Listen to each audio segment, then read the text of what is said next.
y'all. Welcome back to another video. It is Black Balloon. Y'all already know what's going on.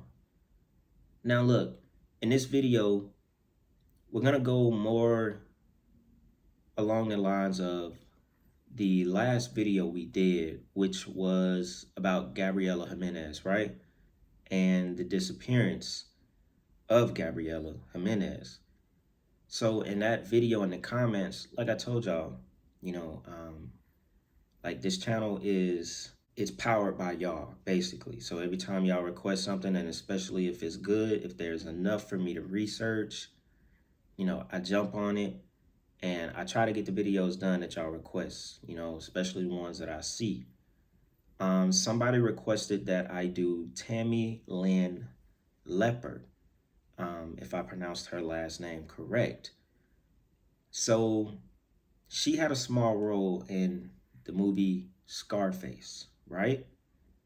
She was also like a beauty model, pageant model, and she was very young when she started. She was 18 years old, if I'm not mistaken, when she disappeared. Now, in this video, I did find two really interesting articles that talked about her disappearance and the possible theories on why she disappeared.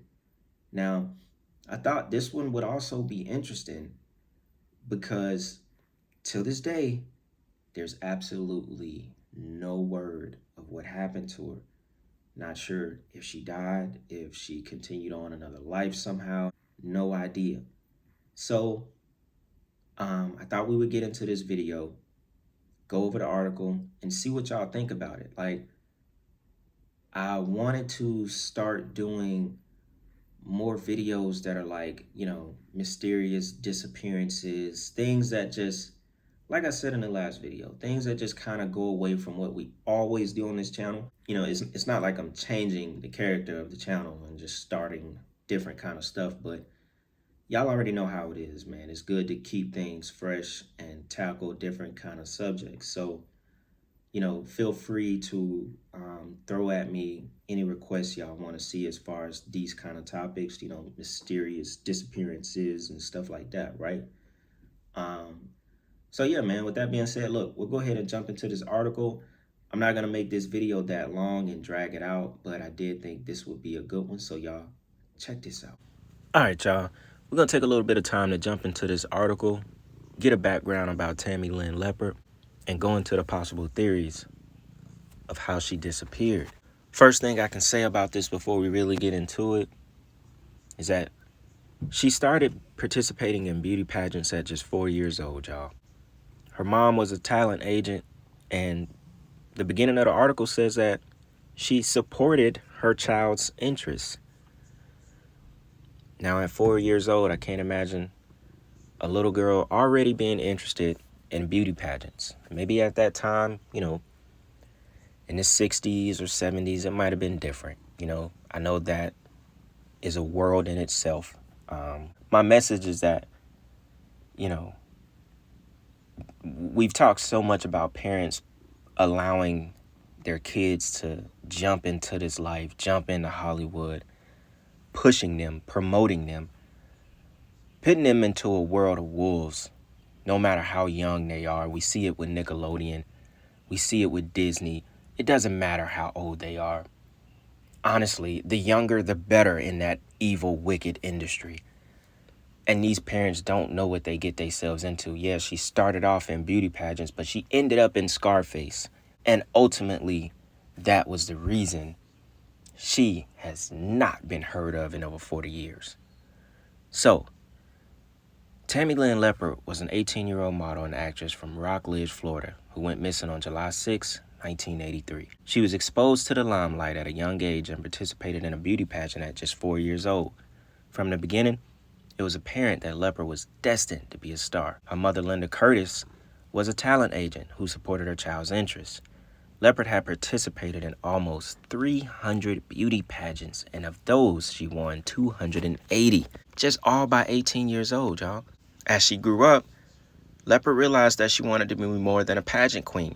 She aspired to be an actress and was a successful in securing small roles in the movies Little Darlings, Spring Break, and the Al Pacino movie Scarface.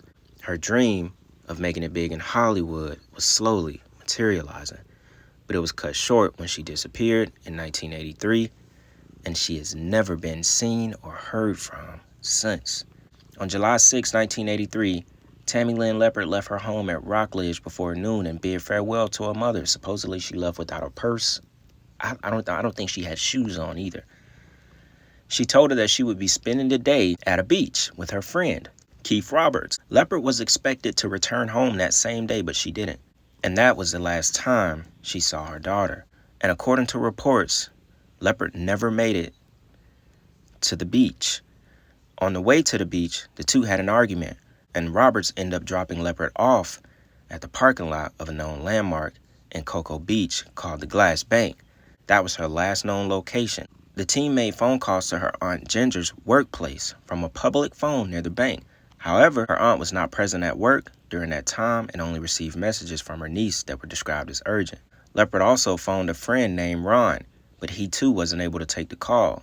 It isn't known what happened to Leppert afterward. Tammy Lynn Leppert was reported missing on July 11th. Investigators dug deep in order to find clues about her disappearance. Those close to the expiring actress said she'd been exhibiting strange behavior ever since she came back from filming a movie. It's been said that she attended a party after the filming of Scarface wrapped, and then she came back home to Florida and she started acting paranoid. They said she was having mental episodes on set, and it was a scene where someone was supposed to get shot, and when the blood squirted, she started having an episode. But supposedly from the party that she attended is what really triggered everything, and her being paranoid, thinking that, she was going to get killed from whatever she saw at that party. Her mom asked her to explain what happened, but she said she can't in fear that they will kill her. She refused to eat prepared food because she feared it was poison. Worried about her daughter's well-being, Curtis admitted Leppert to a 72-hour psychiatric hold at a mental health facility to try and find out what was going on with her. Psychiatrists weren't able to find anything wrong with Leppert, and alcohol and drug tests also came back negative. Keith Roberts told the authorities that Leppert allegedly confided in him about leaving home and wanted him to drive her to Fort Lauderdale. However, Roberts said that he could only drive her to Cocoa Beach, and that was what sparked the fight between them. Leppert told him to let her out of his vehicle, and according to him, that was the last time he saw her. There were no clues that led to Tammy Lynn Leppert's whereabouts, and investigators were at an impasse. 2 years after her disappearance, detectives at Cocoa Beach received 2 phone calls from an unknown woman who claimed that Leppert was alive. In the first phone call, the woman said that Leppert was well and would contact authorities when the time was right. In the second call, detectives were told that Leppert was going to school in order to pursue a career in nursing. But that doesn't even sound close to what actually happened to her.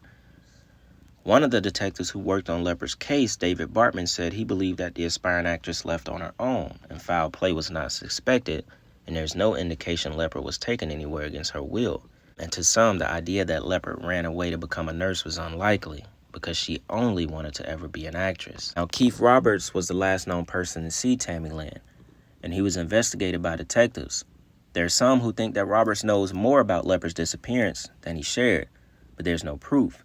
Authorities asked him to take a polygraph test, but he refused, and he also refused formal interviews from the investigators, which is very odd. Investigators concluded that there was no evidence of foul play, and Roberts was never named as an official suspect. So he refused a polygraph. He refused formal interviews.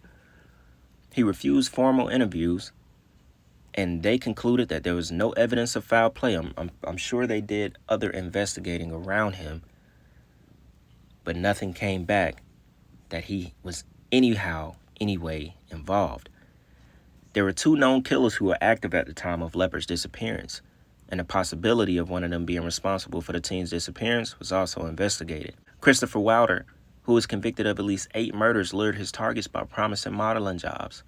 However, there was no evidence to support that Leppert was one of his victims. Wilder died in 1984, and I believe it was with a shootout with the police. The other man, John Brennan Crutchley, was a rapist and serial killer who was suspected of murdering as many as 30 women in Florida. He died by suicide in 2002.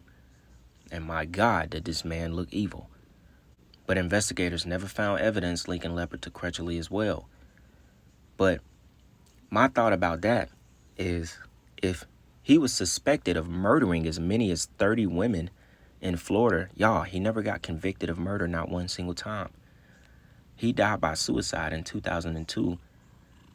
They never convicted him.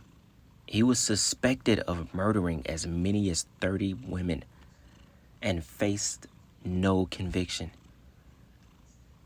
So it could have been more than 30. It could have been less. It could have been Tammy Lynn Leppert. But we can't forget the fact that she became very unusual and paranoid after she attended a party in Hollywood that was basically associated with Al Pacino in the movie Scarface. So this is a situation that very well could have followed her back to Florida. If she was that paranoid, mind you, she was 18 years old. And this is one of those things where not all people are meant to know certain information or see certain things because it'll drive them crazy.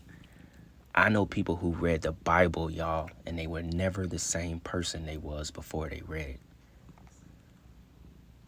Some people just don't have the mental capacity to understand or take in certain information, knowledge, see certain things, see evil acts by other people. They can't take it. It drives them crazy. And there's nothing wrong with it. Just not everyone is built the same mentally. It's not meant to be that way. Not for everybody. And she was 18 years old. So she could have really seen she could have seen a sacrifice that took place at a party. I doubt she saw like some sex or something and it just made her say, oh, they're going to kill me because of what I saw. So she could have very well been sacrificed for the movie Scarface. But a part of me believes that whatever happened in Hollywood put her on a path to her death. A part of me believed that she might have been killed by this guy who killed up to 30 women in Florida. And her being so, impulsive and moving on her own and paranoid and, in places by herself. She was young. She was 18 years old. She might have crossed paths with this serial killer. And a lot of these serial killers in the 70s and 80s were good. That's why he didn't get convicted, y'all. He was suspected of murder. How are you suspected of murdering 30 women and you don't get convicted for one of them? They were good back then. It reminds me of the Mine Hunter. When Ed Kemper was like, he was like, if they're good, you're not going to catch them. And the BTK killer and all. If y'all saw that show, that's a real good show. Go check it out if y'all haven't watched it. And it goes into how they first coined the term serial killer and started to learn, the mindset of a serial killer, especially ones that were like motivated by sex, It just made me think about that because this very well could have been that case. She could have came across one of these sick-minded serial killers, raped, murdered, killed her, buried her somewhere, and she was never seen and heard from since then. This is a wild, wicked world, y'all. You could be one day living your life, and then the next thing you know, you never heard or seen again. And that, y'all, is a harsh reality about the world that we live in, because it could happen to anyone, and it's not just women. Although we already know this happens a lot to women still to this day. I don't know, this world is huge, y'all. It's huge. It's a lot of places where people could end up, as far as trafficking and human trafficking. Man, it's a lot of stuff that goes on in this world, y'all. And that's another thing, some people are trafficked and never seen again as well to other countries. It's a lot of different possibilities in this world that we live in. But yeah, y'all, I think that will go ahead and wrap up the Tammy Lynn video. Y'all, please let me know what y'all think about this and about getting this series started as far as mysterious disappearances. Please let me know what y'all think in the comments. And with that being said, y'all, it's Black Balloon, and I'm going to see y'all soon. I'm out.